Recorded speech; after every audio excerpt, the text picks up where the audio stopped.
instead of that, we finished up in a Japanese pleasure ship called the King Kangaroo, and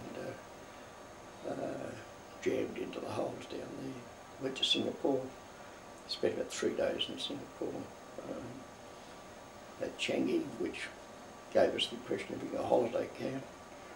They hardly saw a Jap within the bounds of the camp.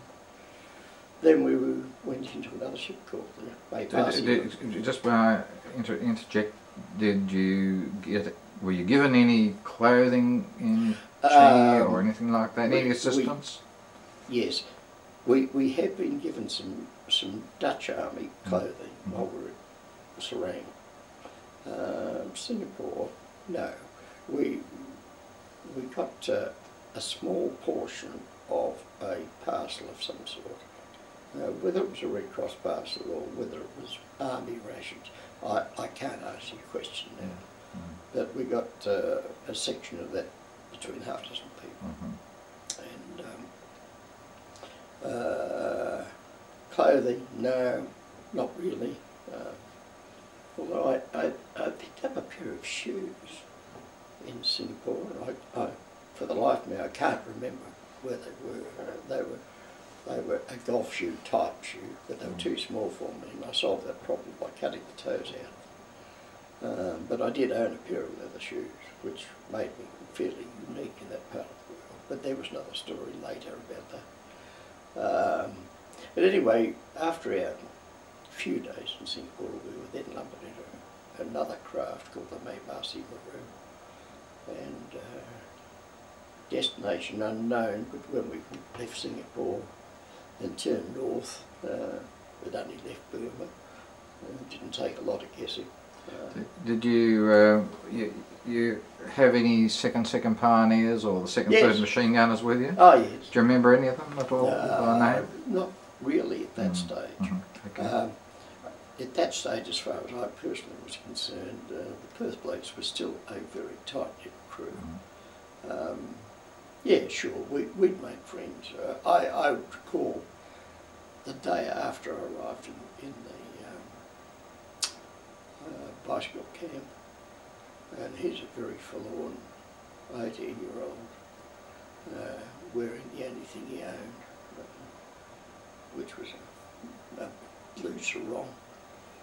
And I'd gone down to wash it as well, and the army fellows were in the hut beside me, and eventually they sort of called me over to get the story of why I looked like I looked and what it was. It turned out to be a group of second and third motor transport blokes, and a fellow by the name of Monty Reynolds, who literally was old enough to be my father. They were all older men though, weren't they? Yeah, they were. The motor transport blokes were. And Monty found a pair of shorts that he reckoned he could spare. And they were my first civilised clothes since the ship was sunk. So yes, Monty didn't go to Burma, which I was grateful because his age was against him anyway. So I lost track of Monty after a few months. But basically, the relationship was very much Perth-centric, for the want of a better word. And it stayed that way for as long as I can remember, as long as the group was around.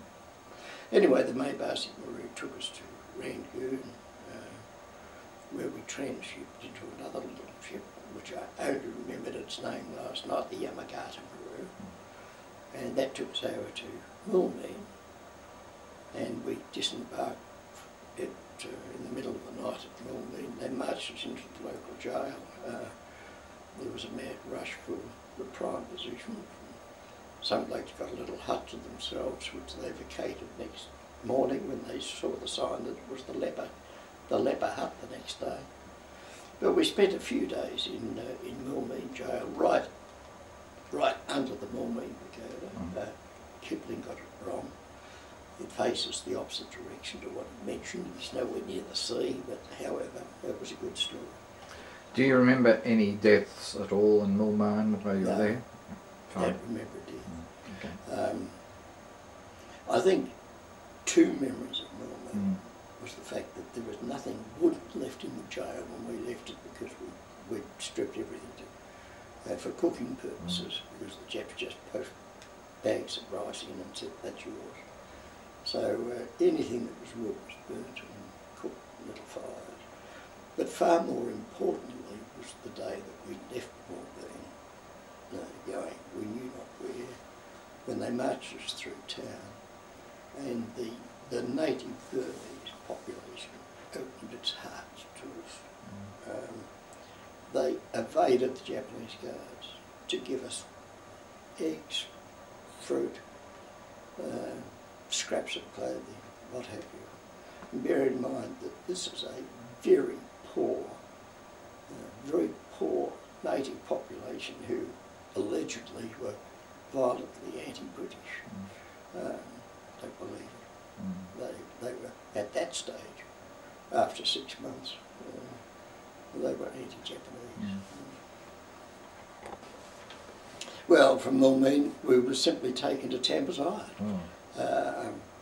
What was Tambazai? What was there at the time? Tambazai, from my memory of it, was a railway junction with bamboo and natap huts. That's all. And were there any of the other boys who'd come up earlier already in location? No, they had already gone on, to the best of my knowledge. We spent a few days only in Tambazai, long enough to have a speech of welcome from Colonel Nakatomo, which I've still got a copy of, which amongst other pleasantries described it as the rabble of a defeated army. I have much pleasure in having you in my power, and a few quotes along those lines. Now, I want to just ask you another question about Tambazai. Would you happen to know whether Hecking was with your group at that stage, or did you catch up? Were you aware of him being Henri Hecking? Hecking, the Dutch doctor. I didn't know. No. Okay, that's fine. Hecking's name became very familiar to me post-war. Sure. From my friendship with the Houston survivor. Okay, thank you. I didn't know him on the railway line. Right. Anyway, a couple of days there we moved out to our first camp at 35 kilo. Yeah.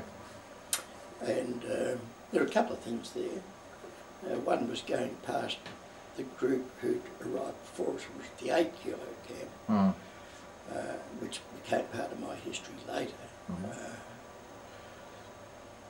That we were going through in trucks, and the group that were already there, they'd arrived a few days before us or something along those lines. And they were already out working through the line, what have you. And a lot of laughter and chaffter was being thrown back between trucks and so on. But when an American voice came through and said, "Don't worry, you guys, Uncle Sam will soon be here," as quick as a flash, the voice somewhere near me said, "Christ, so they got him too." Anyway, on to the 35 kilo, which was the start of the railway line. Not much to say about the start of the railway line. No. Everybody knows about it. Maybe if you just tell us, over a period of time, what work did you do? Well, the first work that was done there was obviously clearing the tracks, and that was followed by building some embankments, and that was the sum total of about as far as I got at that stage, because I was still blacking out. And Coates, Colonel Coates, was in the 35 kilo camp. I was in. And I'm not sure whether it was Coates or somebody else, but I've got a feeling it might have been Coates. I know Tom Brereton was there, 35 kilo. But somebody made the decision that I had to go back to the base hospital camp, inverted commas, at Tambazai, because I was a menace to myself and a menace to everybody else. And just before you leave Brereton, was he at that stage suffering trouble with his eyesight, or was it a bit early for that? He had trouble. Was he? He had trouble. Okay. Yeah. I wouldn't say at that stage it was horribly advanced, but he had trouble at that stage. Anyway, I went back to Tambazite, where I came under Ted Fisher's steely gaze. Yes. Ted was a remarkable man. How can you best sum him up? If injections were in line, you did your best to get out of Ted Fisher's queue, because there was no mucking around. Bang, you had it, and wherever it was convenient and suited him. He was a man of great moral integrity, from my experience, strict disciplinarian, limited sense of humour, but nevertheless a man very much to be admired. Do you remember his nickname? Do you remember his nickname at all? No. The Führer. Oh, you're right. I've forgotten that. You're right, absolutely. I had completely forgotten it, but it was. And that summed up what I've just been trying to say to you in his character. Anyway, from there on, my story becomes rather disjointed. I left, but I never caught up again with the Perth blokes who'd moved on from 35 kilo. I seemed to find myself in all sorts of camps, doing all sorts of works, and being sent back on occasions to Tambazite. And I happened to be in Tambazite when it was bombed in June of '43. Came out of that, and after it was bombed, finished up at the 8 kilo camp, which at that time had been vacated. The jungle was taking it over, but it became the new Tambazite, at least until they could distribute people and send them wherever. And it was at the 8 kilo camp that I had the slight argument with Rowan Rivets, whilst we were in the jungle with Tambazite being bombed, as to who was the better footballer, Hayden Button or Dick Reynolds. You know who we barracked for, if you know those names. But anyway, from then on, and I'm never inclined to be specific, to talk about the Rowan line. I haven't spoken to never spoken to my family or anybody else about it. As a young 18, 19-year-old, I was learning the hard way.